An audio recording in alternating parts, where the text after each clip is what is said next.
AITA for systematically destroying my ex-girlfriend's career after she stole my business idea and tried to ruin my life? Because that's exactly what I did.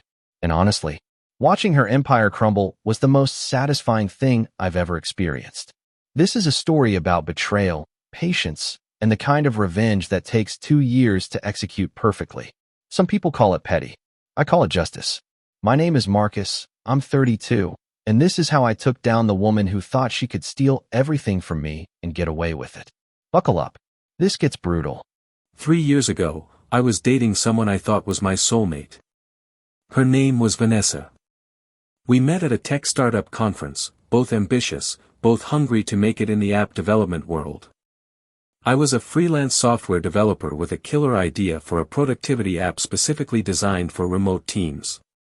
Not just another project management tool, this had AI integration, real-time collaboration features, and a unique gamification system that actually made work fun. I'd been developing the concept for 2 years. Market research, user testing, prototype development. I had notebooks full of code, design mock-ups, business plans. This was my baby. Vanessa knew everything about it. We'd spend nights at my apartment, me coding while she worked on her marketing projects. She'd give me feedback, help me refine the pitch, even connected me with some potential investors from her network. I thought she was supporting me. Turns out, she was taking notes. 8 months into our relationship, I was ready to pitch to investors. I had 3 meetings lined up with venture capital firms. Big ones.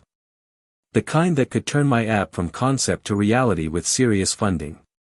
2 days before my first pitch, Vanessa broke up with me. Out of nowhere. Just came to my apartment and said, "This isn't working. I need space. We want different things." I was devastated. But I had to focus on the pitches. This was my future. The first meeting went weird. The investors seemed confused. They kept saying things like, "This sounds familiar," and "We've seen something similar recently." They passed. Second meeting, same thing. They actually said, "We just funded an app with almost identical features last week." That's when I knew something was wrong. I did some digging. Turns out, Vanessa had pitched my app to investors 3 weeks earlier.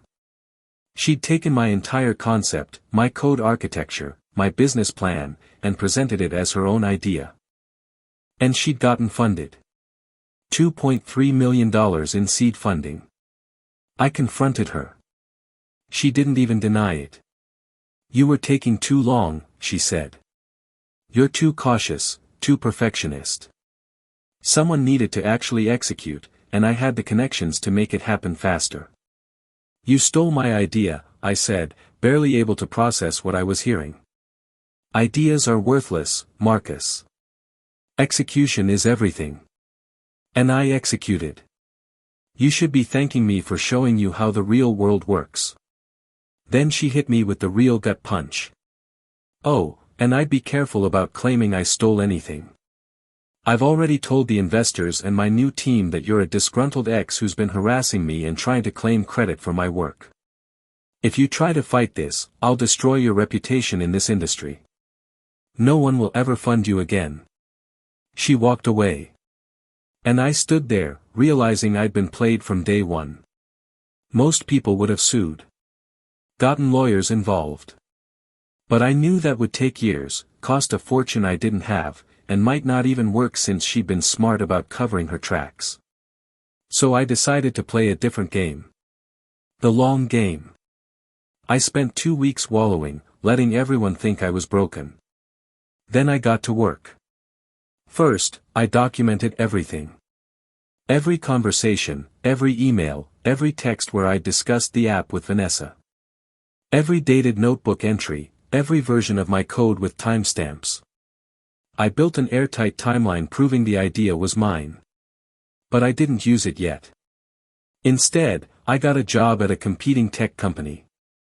Worked my way up. Made connections. Learned everything about the industry's inner workings. And I watched Vanessa's company, which she'd named Synergy Flow, very carefully. Vanessa's app launched 8 months after she got funding. It was buggy. Really buggy. Because while she'd stolen my concept and business plan, she didn't actually understand the technical architecture. She'd hired developers, but they were implementing features without understanding the core system I'd designed. I knew exactly where the problems were because I'd built the original framework. And I knew those problems would get worse as they scaled. I created an anonymous blog called Tech Teardowns where I analyzed new apps from a developer's perspective. I built credibility by doing fair, technical reviews of various products. Then I did a deep dive review of SynergyFlow. I didn't trash it. That would have been obvious. Instead, I did a concerned developer analysis, pointing out specific architectural flaws that would cause major problems as the user base grew. I was technical, detailed, and accurate. The post went viral in developer communities. People started testing my theories. I was right about everything. SynergyFlow's reputation took a hit. Not fatal, but enough to make investors nervous. 6 months later, I saw that SynergyFlow was hiring a senior developer. Their lead dev had quit, probably because he realized the codebase was a nightmare. I applied under a slightly modified version of my name. Marcus J. Thompson instead of Marcus Thompson. Different email, beefed up resume highlighting my work at the competing company. Vanessa didn't personally review developer applications. Her HR team did. I got the job. For 3 months, I worked at the company Vanessa built on my stolen idea. She barely acknowledged me, just another employee to her. And I documented everything. Every shortcut they were taking. Every corner they were cutting. Every promise they were making to clients that the app couldn't actually deliver. I also discovered something interesting. Vanessa had lied to investors about her technical background. She'd claimed to have a computer science degree she didn't have. She'd inflated her previous work experience. And she was burning through funding twice as fast as she'd projected, covering it up with creative accounting. After 3 months, I quit. Sent a polite resignation email citing philosophical differences about product development. Then I compiled everything into a detailed report. The evidence that she'd stolen my idea. The proof of her lies to investors. The documentation of financial mismanagement. The technical analysis showing the app was fundamentally broken. I didn't send it to just anyone. I sent it to 3 specific people. First, the lead investor who'd funded Vanessa, a guy named David Chen who had a reputation for being absolutely ruthless when he discovered he'd been lied to. Second, I sent it to TechCrunch. Not as Marcus Thompson, but as an anonymous whistleblower with verifiable documentation. Third, I sent it to the clients who'd paid premium prices for SynergyFlow's enterprise package, the ones Vanessa had promised custom features to that the app couldn't actually deliver. Then I sat back and watched. It took 48 hours for everything to explode. David Chen called an emergency board meeting. He brought in forensic accountants. Within a week, they'd confirmed everything in my report, the financial mismanagement, the lies about her credentials, all of it.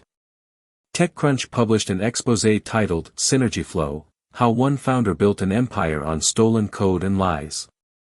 They'd done their own investigation and verified every claim. My original time-stamped code, my documented conversations with Vanessa, everything. The client started filing lawsuits for breach of contract and fraud. Vanessa's company collapsed in 3 weeks. The investors pulled funding. The board voted her out as CEO.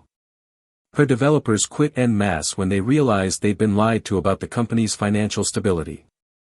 But here's the beautiful part, the part that made 2 years of patience worth it. David Chen reached out to me directly. Marcus Thompson, his email read. I know what you did. I know you worked at SynergyFlow under a modified name. I know you compiled that report. And I know this was personal. My heart stopped. I thought I was about to get sued. I want to fund your original app. The real version, built properly. $3.5 million seed funding, and I want you to lead it personally. Vanessa stole your idea, but she proved the market exists. Now let's build it right. I met with him the next day. He'd reviewed my original business plan, my code, everything. He said, I funded the wrong person. Let me fix that mistake. 6 months later, my app, which I called Flow State, launched. We built it properly, with the architecture I'd originally designed. It did everything Synergy Flow promised but couldn't deliver. We acquired Synergy Flow's remaining assets for pennies on the dollar. Their client list, their branding, everything. I literally bought the company that was built on my stolen idea. Vanessa tried to reinvent herself as a startup consultant. No one would hire her. The TechCrunch article destroyed her reputation. Every Google search of her name brought up the fraud story. She reached out to me once, about a year after everything collapsed. You destroyed my life, her email said. I made a mistake, but what you did was cruel and calculated. You could have just sued me. Instead, you systematically took everything from me. Was it worth it? I replied with one sentence, you told me ideas are worthless and execution is everything. I executed. You're welcome. She never responded. Last I heard, she'd moved to a different city and was working a regular marketing job at a mid-sized company. No more startup dreams. No more investor meetings. Just a normal job, making normal money, living with the consequences of thinking she could steal someone's work and get away with it. As for me, Flow State just closed our series of funding round at a $45 million valuation. We have 200,000 active users. We're profitable. And every single day, I walk into an office built on the idea that was always mine. Here's the thing though, I didn't just expose fraud. I infiltrated her company under a false identity. I spent months gathering information specifically to destroy her. I could have stopped after proving she stole my idea, but I went further. I made sure she'd never recover. Some people call me a hero. Others say I'm vindictive and obsessed. My therapist, yeah, I got one after all this, says I need to process the fact that I spent 2 years of my life focused on revenge instead of just moving forward. But every time I see Flow State's user numbers grow, every time a client tells us how much our app has improved their workflow, every time I sign a new partnership deal, I think about Vanessa telling me I was too cautious and too perfectionist. Turns out, patience and perfectionism are exactly what you need to execute the perfect revenge. So, was he the jerk here? Let's break this down, because this is complicated. Vanessa literally stole his intellectual property. She didn't just take inspiration. She took his code, his business plan, his entire concept and presented it as her own. Then she threatened to destroy his reputation if he fought back. She committed fraud against investors by lying about her credentials and technical background. She scammed clients by promising features she couldn't deliver. She built an entire company on lies. All he did was expose the truth. Everything in his report was factual and verifiable. He didn't make anything up. He simply documented reality and shared it with people who had a right to know. And yes, he worked at her company under a modified name. But he did the job he was hired to do. He didn't sabotage anything. He observed and documented. But here's the other side. He didn't just expose fraud. He orchestrated a 2-year revenge plot. He infiltrated her company specifically to gather ammunition to destroy her. He could have sued immediately. He could have gone to investors right away with his evidence. Instead, he waited, planned, and executed a systematic takedown designed to cause maximum damage. He didn't just want justice. He wanted her to suffer. He wanted to watch her lose everything the same way he almost lost everything. And he used deception to do it. The modified name, the anonymous blog, the whistleblower approach. He manipulated the situation to stay hidden while he gathered information. Here's what the audience should think about. If someone steals from you, threatens you, and tries to destroy your dreams, how far is too far when it comes to getting justice? Should he have just sued and moved on? Or was the systematic, calculated takedown justified given what she did? And tell us, What would you have done in his situation?